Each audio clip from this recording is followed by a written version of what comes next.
Okay, so good morning everyone. For the students of Methods of Agricultural Research, BSA 2L.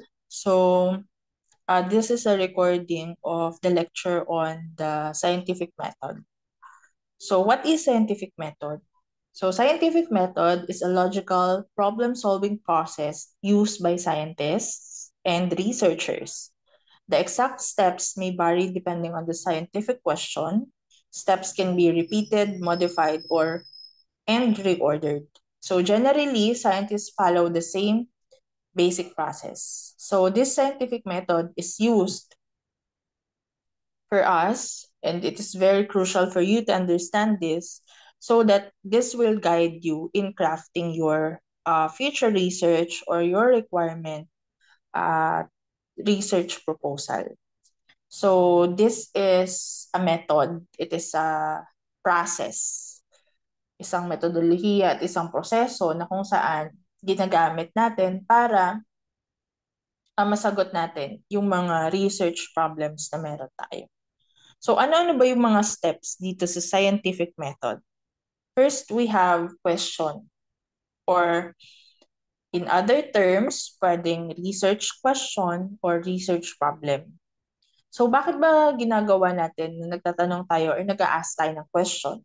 So it is important to clearly define the question to be answered from the problem solving being solved by the scientific investigation.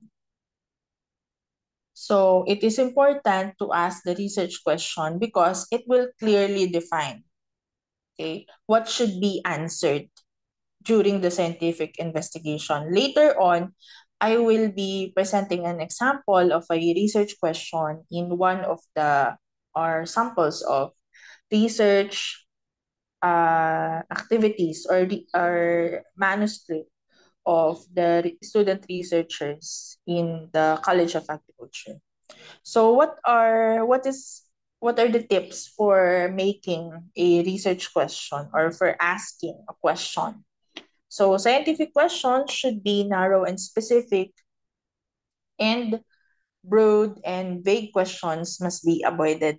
So in later, I will be presenting an example on how the question was being narrowed or being made specific. Okay. Next, after the question, we have research. So this research can be related to your review of related literature because conducting this research is needed to find out what others has discovered relating to your question. So you will be looking online or online sources or even printed journals or books or magazines related sources to your research question so that you will know if nagawa na ba or ano pa ba yung mga kailangan gawin doon sa research na naiisip mo or doon sa question na naiisip mo.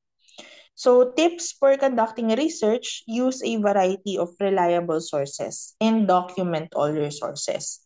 So, in doing your review of related literature, you must write citations inside the text. So, when you are doing the RRL, you will be writing citations, and then it must be documented or must be referenced. So, you will be writing your references. And it is important to document all your sources because if you will not be citing the original source of your material, then you will be uh, charged or you are committing a plagiarism. So if it's not originally your idea, your thought, and you got it from somewhere, you must cite it or you must use a reference. So for the hypothesis is a possible answer and explanation to your question based on knowledge, observations, and research. So in hypothesizing, it should be a clear and simple statement that can be tested. So hypothesis is what is tested in the experiment. So after having your question and doing a research, then we will be writing a hypothesis. So hypothesis again is a clear and simple statement. So isa siyang statement na kung saan itetest. If you will be, for example, the null hypothesis, if it will be accepted or it will be rejected based on the result of the data analysis. So hypothesis can be written in three ways: the cause and effect, predicts the outcome of a certain action is applied; the correlation predicts the relationship between two variables; and comparison predicts the difference in performance between two groups. So can a hypothesis be wrong? The answer is no. Instead, it's either supported or accepted or rejected by the data. So yung hypothesis, hindi natin siya tinitreat as right or wrong, but instead, we treat it as rejected or accepted. So never change a hypothesis if the result don't support it. A rejected hypothesis can reveal information about the scientist's questions. So even if uh, your results don't support the hypothesis will be rejected. Okay? Meaning to say, if your hypothesis is null and if it will be rejected, then it means that there is a relationship or there is an effect, okay, on between your treatments. So next we have the experiment. So experiment is a detailed procedure designed to test the hypothesis. So after we write our hypothesis, then we will be having an experiment. So for this experiment, it is a procedure on how you will test your hypothesis. So for example, in our manuscript, in our thesis, we are preparing the what we call the chapter 3, materials and methods. So in here, nakalagay dito yung procedures on how you will conduct your experiment. And ito yung pinopropose natin before set of panel. Ito yung ina-approve ng panel members through your defense na tinatawag. So this experiment must describe dapat in detailed on how to perform the test. Kung gaano kadami yung materials na kailangan mo and kailangan malinaw. Okay? Malinaw yung magiging procedure ng iyong experiment so that the other scientists or other researchers can duplicate the experiment. Okay, so in your experiment, you have the variables. So the variables are what changed in the experiment. So if you are not familiar with the term variable, so variable are being tested or changed by the scientist, and it is dependent or independent variable. Okay, so let's decipher what is the difference between the dependent and the independent variable.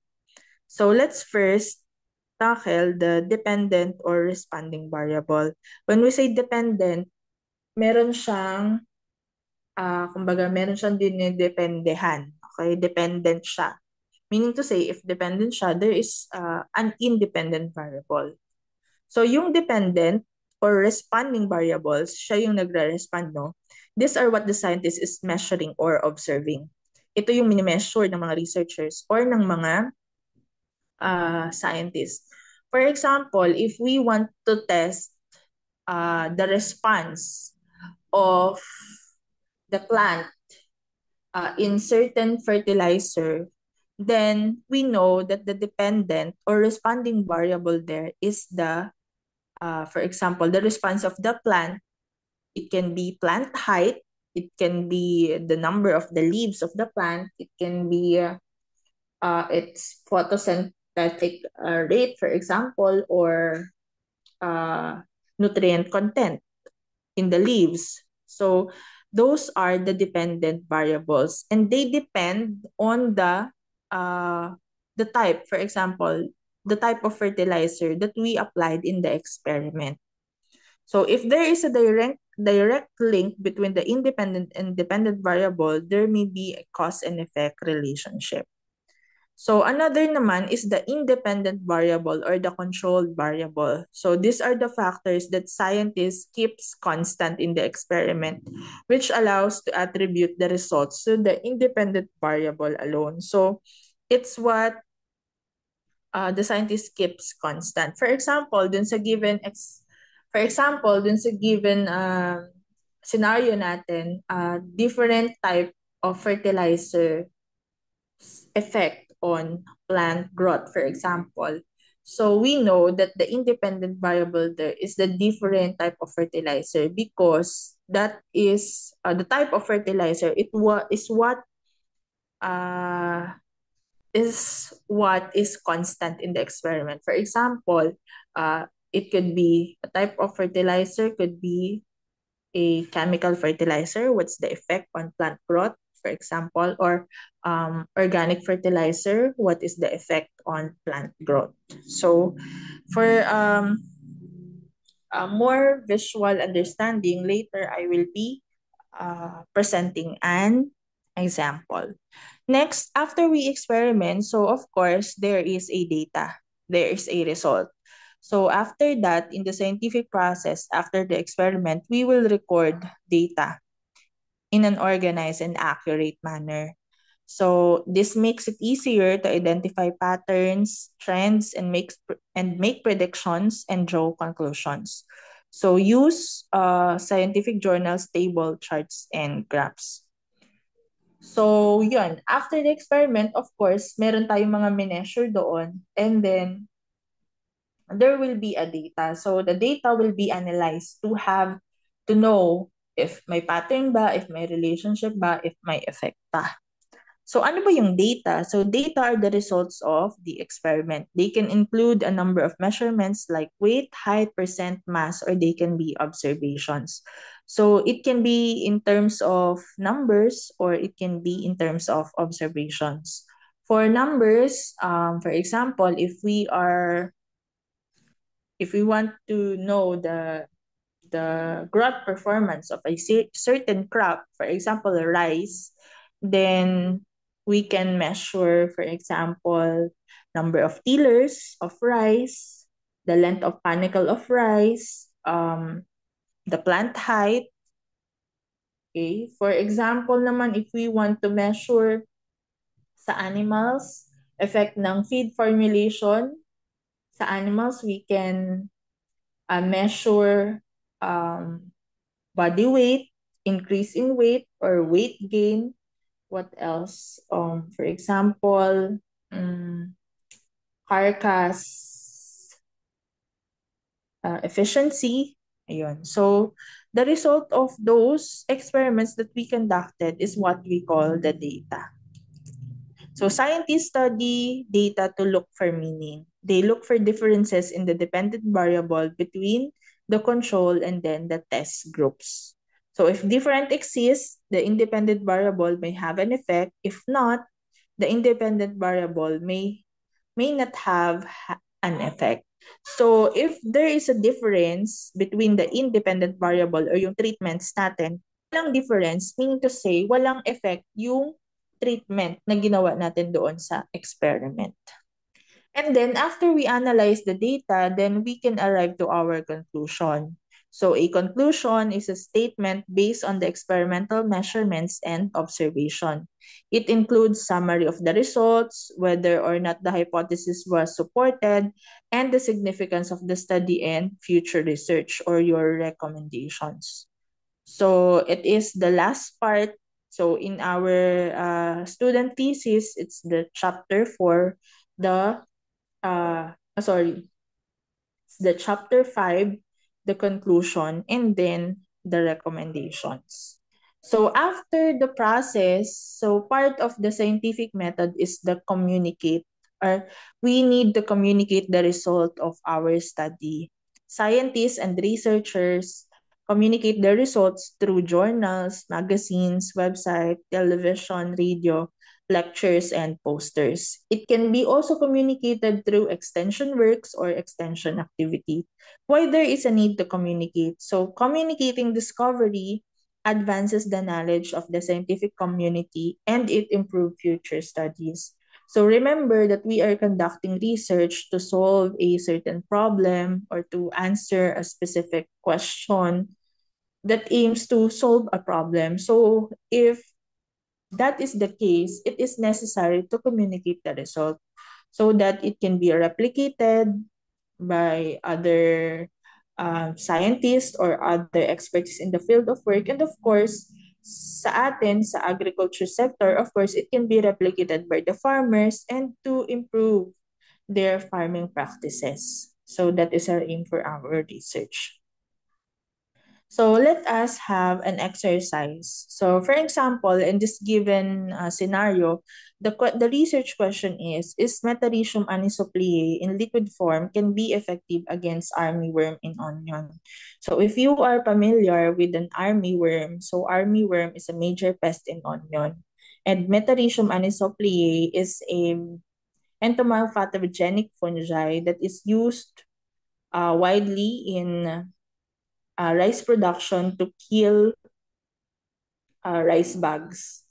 So if the spore of that Metarhizium anisopliae, the spore of the fungi, touches the exoskeleton of the insect, then it will form mycelium and in effect, it will kill the insect. So pwede siyang maging biological control for insect pest. However, against armyworm, they wanted to know if magiging effective ba if gagawin nila itong liquid form and itetest nila sa armyworm.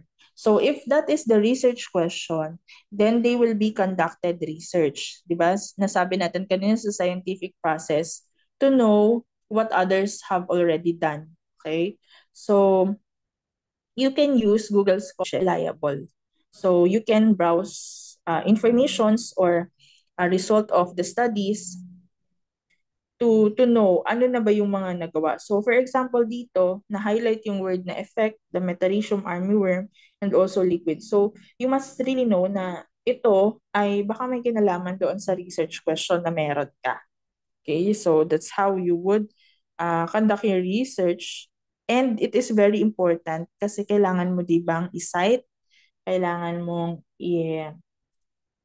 i-track or i-note lahat ng iyong mga references. So in this particular study, yung pinag-uusapan natin, the effectiveness of the liquid Metarhizium anisopliae against armyworm in onion. So this is a study of Mr. Tandok, Mr. Kitiwan, and Ms. Ramos. So for example, in this particular title, we can know that their hypothesis can be written as, so sabi natin hypothesis is what we are testing in the research, no? And it must be simple. So for example, the alternative hypothesis is liquid Metarhizium anisopliae is effective against armyworm in onion. So if we want to write this in a more specific manner, then we can write for example, various concentrations of liquid Metarhizium anisopliae is effective against armyworm in onion. Or you can write the variety or um, variety of the onion. So for the null hypothesis, it's more of a negative light.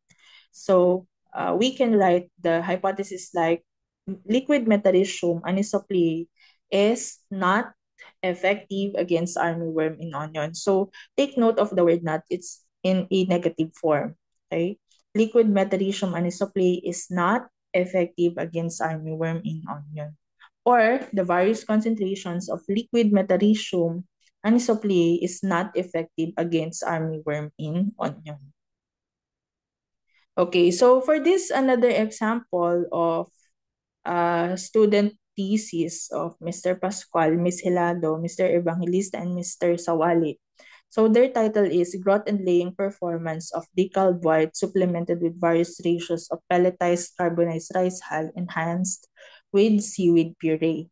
So siguro they want to determine on the what will be the effect of the carbonized rice hull and the seaweed puree if they will be supplementing it with the feed of the laying chickens, and they will want to know the growth and laying performance.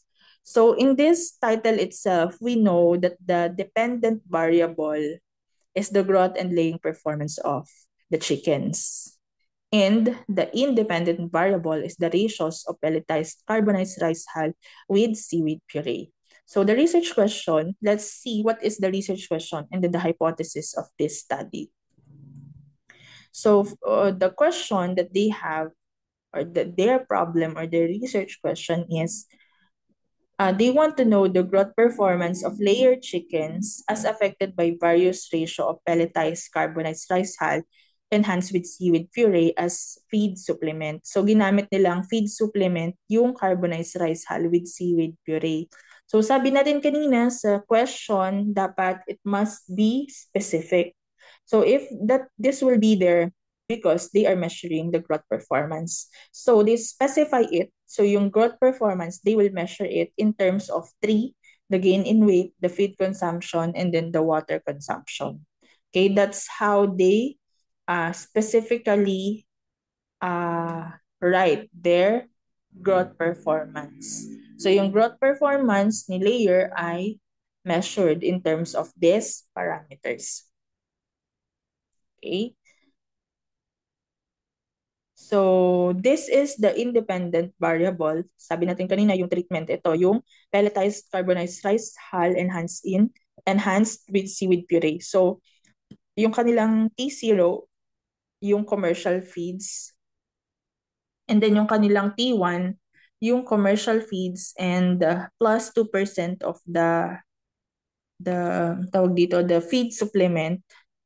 For T3, 96% and 4% yung feed supplement. And then for T4, 6% yung feed supplement. So these are the dependent variables or the variables they want to measure in the experiment. So the growth performance, the laying performance, and then the profitability of feeding layer chickens with that feed supplement.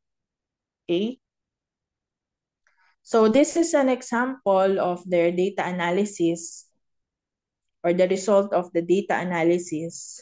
The gain in weight of layer as affected by their supplement. Okay, as you can see in T1, their 100% commercial feeds and decreasing commercial feed with increasing feed supplement, there is a difference. Okay, so may difference dito kasi as you can see in the superscript, letter A and then letter B, yung T1. So, meaning to say, mas nag-perform ng better gain in weight yung layered chickens if it is supplemented with carbonized rice hull and seaweed puree. However, kung makikita nyo dito, pare-pareho sila ng superscript, meaning to say, even if it's supplemented with 4%, with 2%, and with 6%, there is no difference. But it has a difference on the control or 100% seaweed, 100% commercial fertilizer. So that is an example of how the data will be presented in your study or research. So another example is the growth and yield performance of oyster mushroom applied with different ratio of rice husk and corn cob as substrate. So oyster mushroom is known for using sawdust as substrate. However, the proponents or the researchers um, propose to use rice husk and corn cob as substrates because these agricultural byproducts are abundant in their locality. So this is their problem. They want to know the growth response of the oyster mushroom in the different substrate used in terms of days to full inoculation and days to first flashing. Another example is that they want to know the yield response of oyster mushroom in the different substrate in terms of the weight of the mushroom, the number of fruit, the percentage of mass marketable harvest, and their biological efficiency. And if there is a difference on the effect. So ito yung example na lang kaya nilang hypothesis. This is a null hypothesis because you can see the word no here. Okay? So it says there is no significant difference on the growth and yield of oyster mushroom affected by different ratios of rice husk and corn cob substrates. Okay? So this is their independent variable, the treatments. Okay? As you can see, yung T0 nila is 100% sawdust because ito yung karaniwang ginagamit. And then T1, increasing T1, percentage ng rice husk and then percentage ng corn cob. Okay? So this is their dependent variable or their response variable. Kaya kung mapapansin niyo nakalagay dyan, growth response and then yield response. So these are the parameters that they measure. So this is an example of the result of their study. So in terms of days to full inoculation, kung gaano ba katagal mapuno ng amag yung kanilang substrate, ang naging resulta ay pinakamabilis mapuno or mabilis ma-inoculate yung 100% corn cob. Meaning to say, efficient siya in terms of kung gusto mo ng mabilis na makaani ng mushroom sa substrate, di gumamit ka ng corn cob kasi mabilis yung kanyang days to full inoculation. Kapag fully inoculated na kasi yung mga fruiting bags ng mushroom, then mabilis na lang lalabas yung kanyang fruit o yung tawag dito, fruiting body ng mushroom. And kung mapapansin niyo with the incorporation of rice husk, may difference siya in terms of kung 100% lang yung corn cob. And then, matagal doon sa 100% sawdust. In their experiment, it took 49 days in order for it to fully inoculate. Okay? So, another example is the days to first flushing. Ayan. So, this is an example. Ito yung tinatawag na fruiting body. Okay? So, that is the experiment. So, pag mineasure natin yan, of course, the result of the measurement, there is what we call data. Okay? The result of our experiment. So, for this given example, we know, ang title niya ay Influence on Pest Occurrence of Various Insect Repellent Companion Crops of Eggplant. Okay, so we know ano ang kanyang dependent variable. Ano ang dependent variable? Okay, so in this title, ang dependent variable is the pest occurrence. Okay, pest occurrence sa eggplant. Okay, pest occurrence ang dependent. Ano ang independent? Yung insect repellent companion crops. Okay? So another example, soil quality, growth, and yield of lettuce, curly green variety is affected by various amounts of indigenous microorganisms as biofertilizer. So alin dito ang dependent variable? So the dependent variable would be the soil quality, the effect on soil quality, growth, and yield of lettuce. We know that it's the dependent variable. And then the independent variable is the various amounts of indigenous microorganisms they used as biofertilizer. Okay, in another example, okay, we read the title, Production Efficiency of Vermiworms and Nutrient Content of Vermicast Using Different Substrate Materials. So, alin kaya dito ang dependent variable?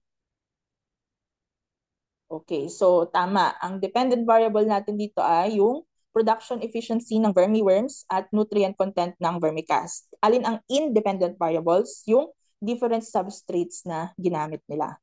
Okay? And then, this one, different amounts of kantutay leaf extract as botanical insecticide against spot borer in mangbin. Alin kayo dito ang dependent? Dependent.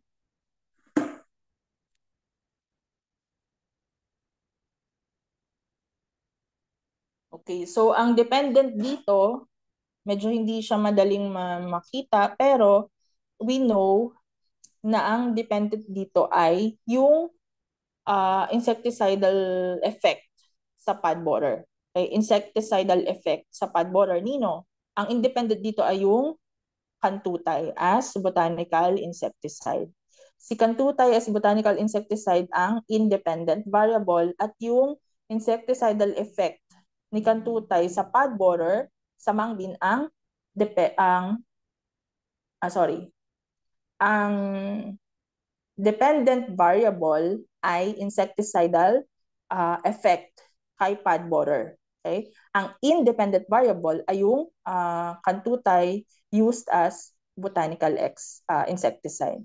Kantutay leaf extract as botanical insecticide. And then last, various proportion of coconut sawdust and straw and rice straw as substrate on the growth and yield performance of oyster mushroom. Madaling makita kung saan dyan ang dependent variable. Okay, ang dependent variable, of course, the growth and yield performance of oyster mushroom. And then, ang independent variable is the use of coconut sawdust and dry straw as substrate. Okay, so that ends our presentation this morning. Thank you for listening.